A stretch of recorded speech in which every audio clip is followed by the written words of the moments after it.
Hi, my name is Sholuke Kadijas Adenike. I'm a TAP beneficiary with the TAP code TAP 2.2.01.28.LE1356.1112.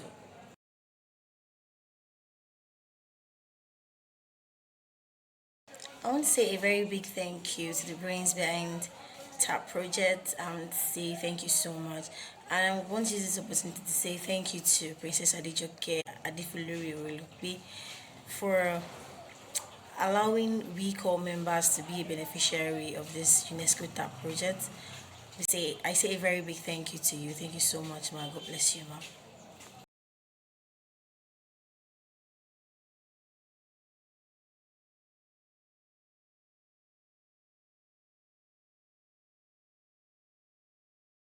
Okay, so I want to briefly summarize one of the courses we have been introduced to in this program, which is intellectual capacity building.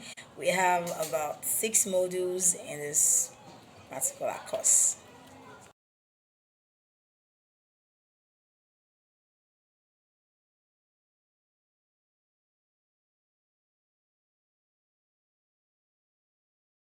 Okay, the first module is concept of knowledge and 6 steps to critical thinking. First, we need to understand what knowledge is all about. But before that, we need to know and understand the study of knowledge itself. Epistemology is a study of knowledge, which has to do with sources, the basis, the limits, you know, of knowledge itself. And we have about 3 approaches to epistemology. We have the empiricism, we have the rationalism, and we have the skepticism. Empiricism has to do with knowledge that originates from our senses. For example, water. I know that water is a liquid and it's tasteless, odorless, and colorless because I drink water every day. So I know it's tasteless. Obviously, I know water is tasteless. The second one is rationalism, knowledge that originates from a reason. Okay, this is water, for example, and I know that water is tasteless, odorless, yes, but what other reason can I use to justify that? Okay, this is water. Water doesn't have a shape; it takes the shape of its container. So that's a reason. And water is a universal solvent because it can absorb almost everything. That's another reason. Lastly, is the skepticism, knowledge based on belief. I believe water is a liquid. We all know water is a liquid. So okay, so knowledge have about like a lot of meaning, but to me, knowledge has to do with information and understanding about something. Information I have about something, how I understand something. That is knowledge. And knowledge can be thought of as practical knowledge, knowledge through acquaintance, and factual knowledge. Practical knowledge has to do with it's a skill based knowledge. For example, driving. We don't just know how to drive. Driving takes a lot of exercise, a lot of training. You can't just wake up today and say, okay, I can drive without going through a particular training. So that's a practical knowledge. Knowledge based on acquaintance has to do with familiarity. For example, you're being blindfolded and someone is walking up to you and you asked, who is that person that's walking up to you? You can't just say this is a particular person without knowing something about that person. For example, the sense of smell, how the person works, how the person talks. You understand? That's the way you know that okay, this is the particular person that is walking towards me. And lastly is the factual knowledge, knowledge based on fact. It is a fact that water is a liquid. It is a fact that air is a gas. We breathe in air, we can feel air around us. It is a fact. Next is the 6 steps to critical thinking.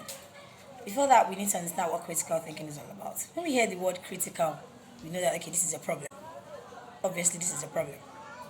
Critical, problem, a fault. But critical thinking has to do with ability to understand a problem, gather information about that problem, analyze it, and provide solution to it. That is basically what critical thinking is all about.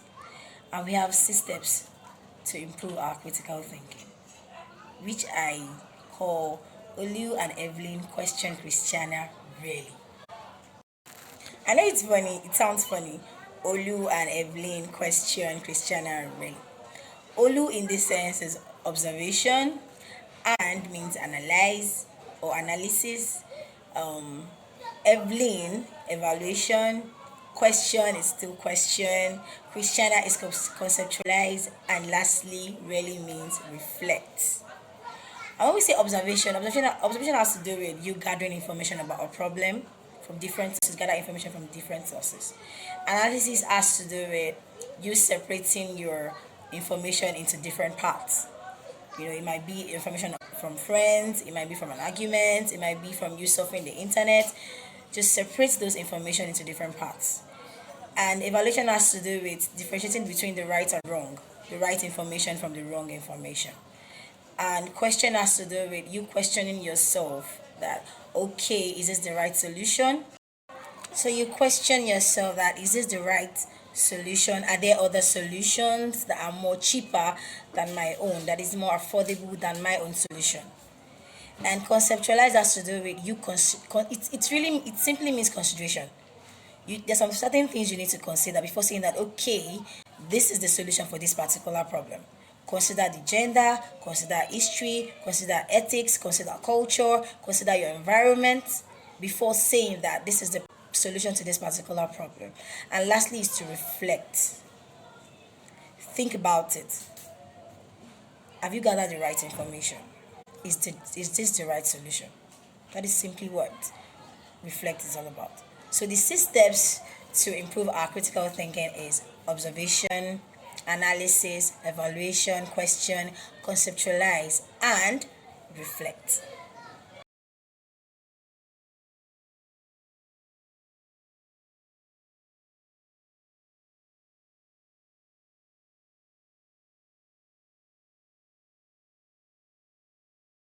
The next module is the concept of intelligence and emotional intelligence.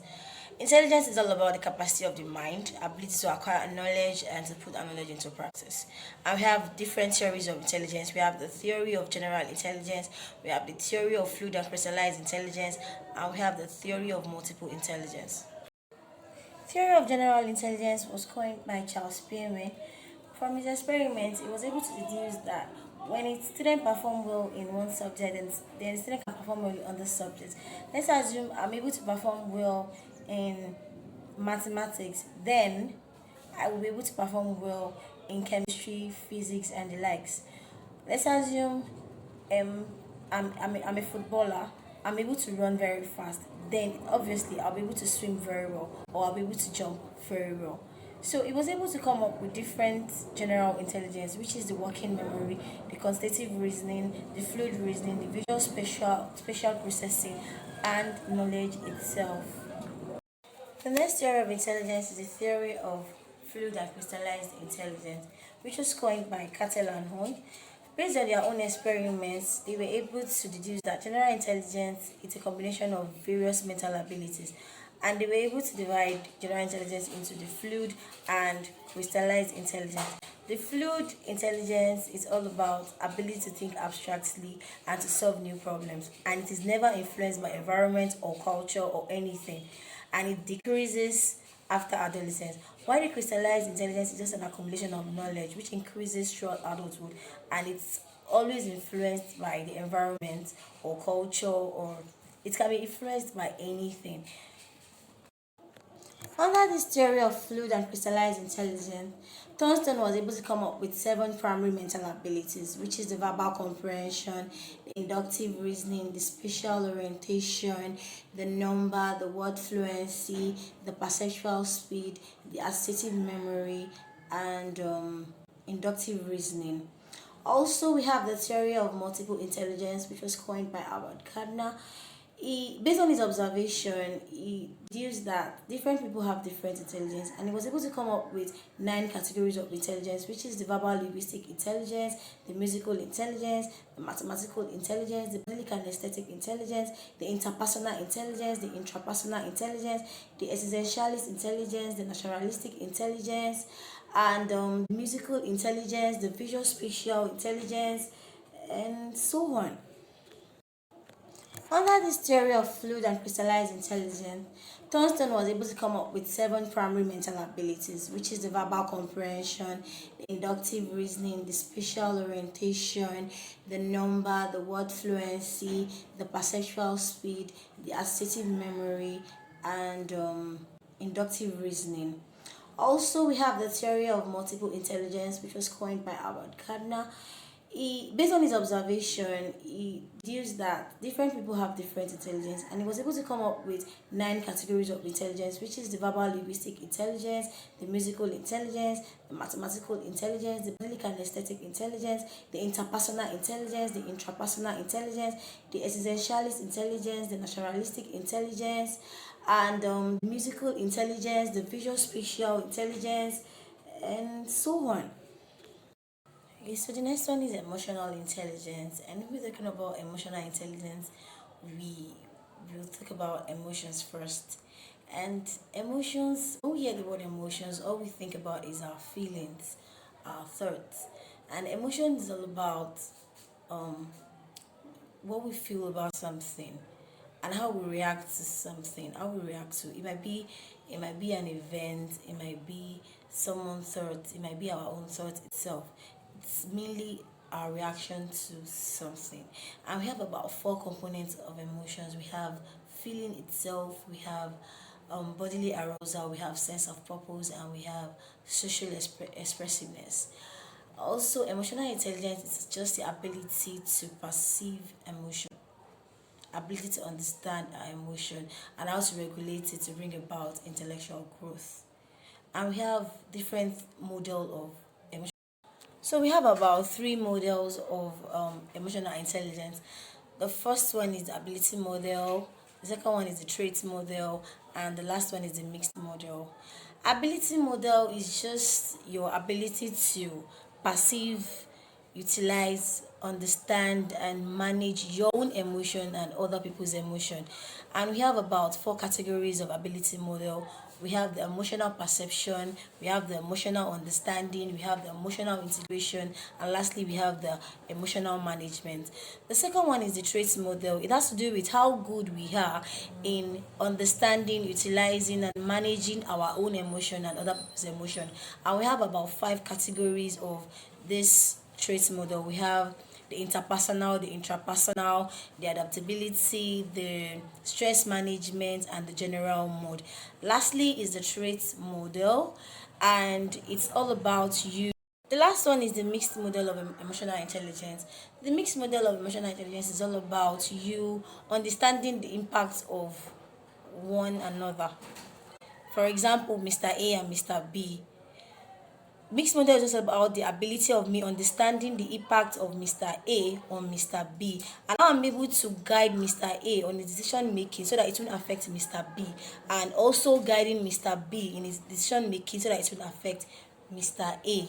That's all about mixed model. And we have about five categories of mixed model. We have the self awareness, the self regulation, the self motivation, the social skill, and the social awareness.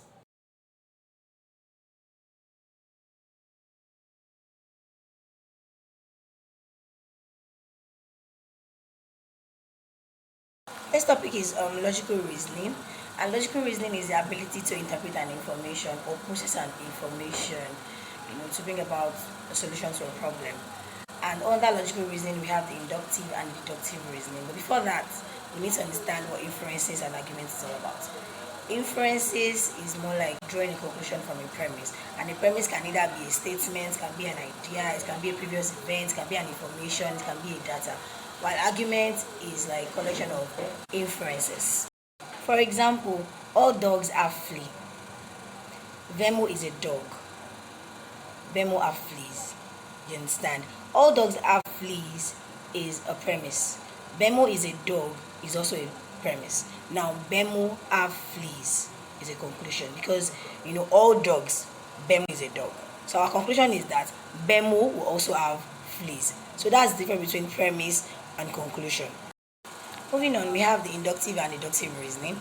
Inductive reasoning is more like using a particular statement or information or data and drawing conclusion from the particular statement. For instance, my older brother is very strict. My friend's elder brother is very strict. My neighbor's elder brother is very strict. Inductive reasoning would conclude that all elder brother are very strict. So we have different types of inductive reasoning. We have the causal inference, we have the generalized, we have the sample based, we have the predictive, and we have the analogous inductive reasoning. Generalized Generalized inductive reasoning is drawing conclusion based on generalization. Statistical inductive reasoning is drawing conclusion based on statistics. Sample based is drawing conclusion on one group based on different sample group. Analogous is drawing conclusion based on shared sample of two or more groups. And predictive is drawing conclusion based on prediction. And lastly, the causal inference is drawing conclusion based on causal connection of an event. Deductive reasoning is more like you making a statement and backing it up with a specific information. For example, all mangoes are fruit. All fruit grows on trees. Then I can deduce that all mangoes grows on trees. Both inductive reasoning and deductive reasoning are based on evidence, and we have different types of evidence. We have the direct evidence, which is drawing conclusion based on several observations. We have the statistical evidence, which is drawing conclusion based on several facts. And we have the anecdotal evidence, which is drawing conclusion from information from an instance. And we have the testimonial evidence, which is you drawing conclusion from using an expert to back up your claim. And we have the analogical evidence, which is you drawing conclusion based on an event. And lastly, we have the argumentative evidence, which is you drawing conclusion from a fact which is not actually related to your statement or related to your claim. And the main difference between this inductive and deductive reasoning is that the inductive reasoning aims at developing a theory, while the deductive reasoning it aims at testing an existing theory. Like inductive reasoning is from specific to generalized theory, while deductive reasoning is the other way around.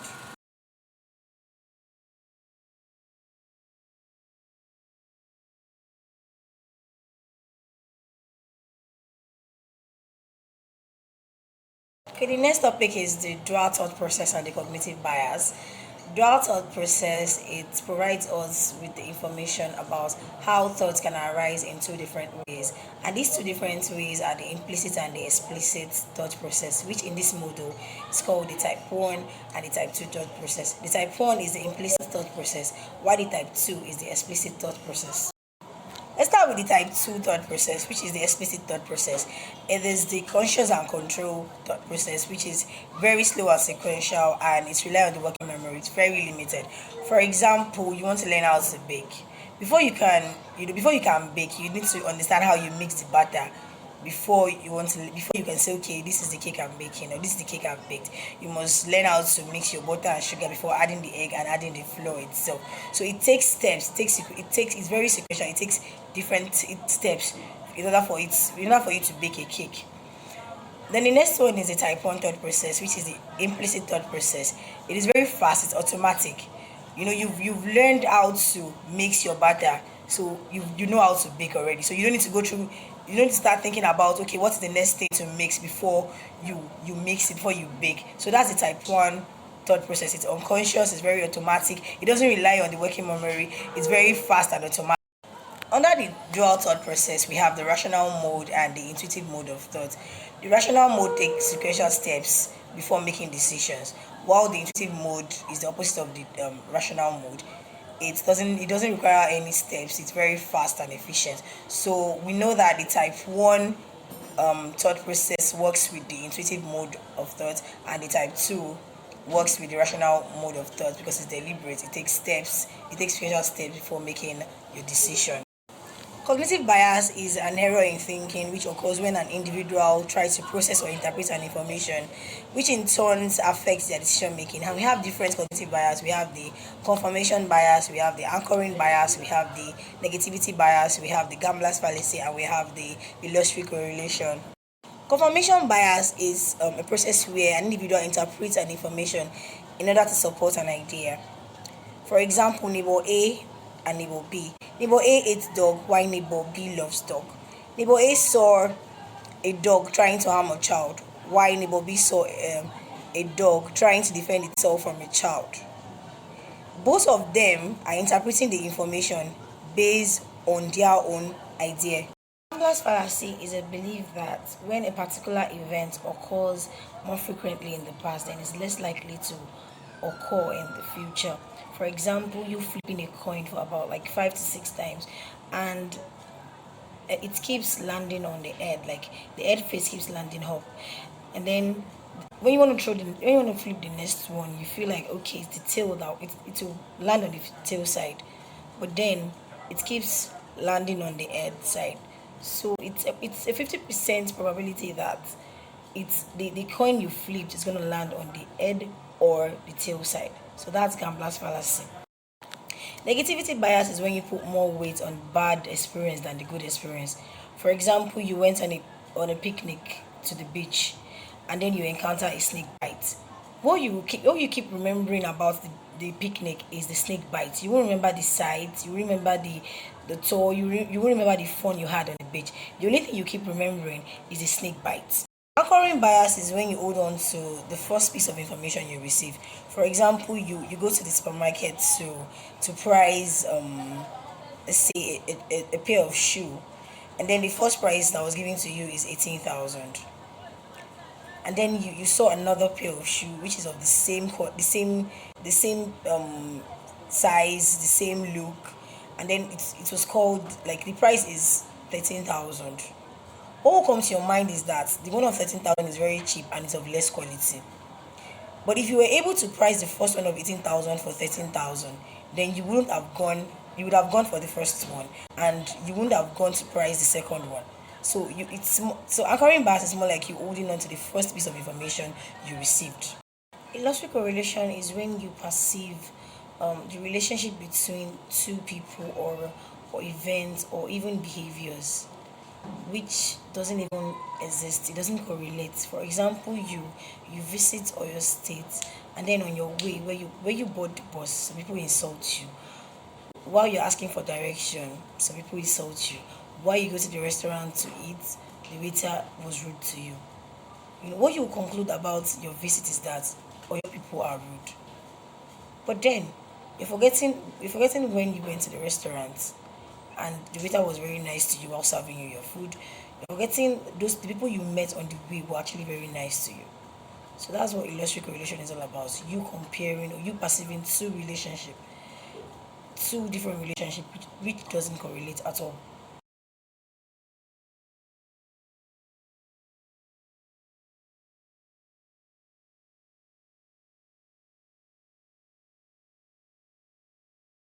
The next topic is bounded rationality in behavioral economics.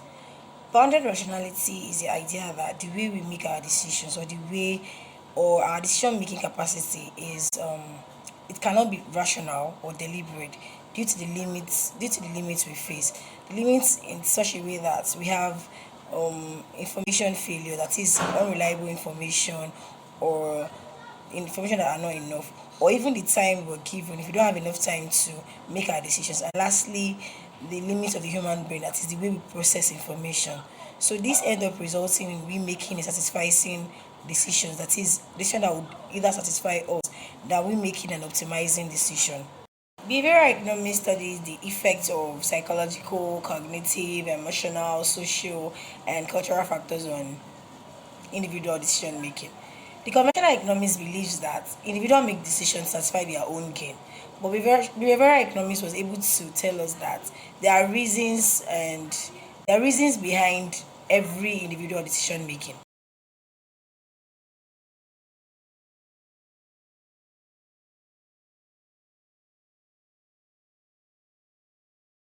Because the discerning point of view and its impact on African culture. Discerning means judgment, judging something well. So discerning point of view is more like having two people judge things differently, having an image and we judging it in different view. The way we view the image is very different. So just like African consciousness, what we see is what we believe, and when we see image about something, we tend to describe it the way we see it, the way we view it. So we have different views about African culture.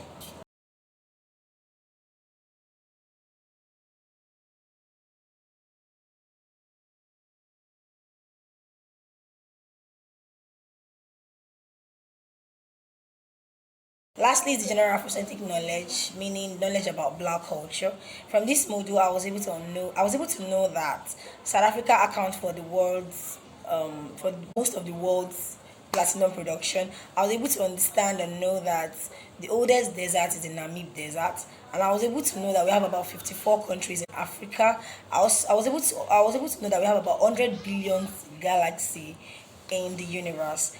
Also, I was able to know that Egyptian civilization is not an Arabic civilization; it's an African civilization.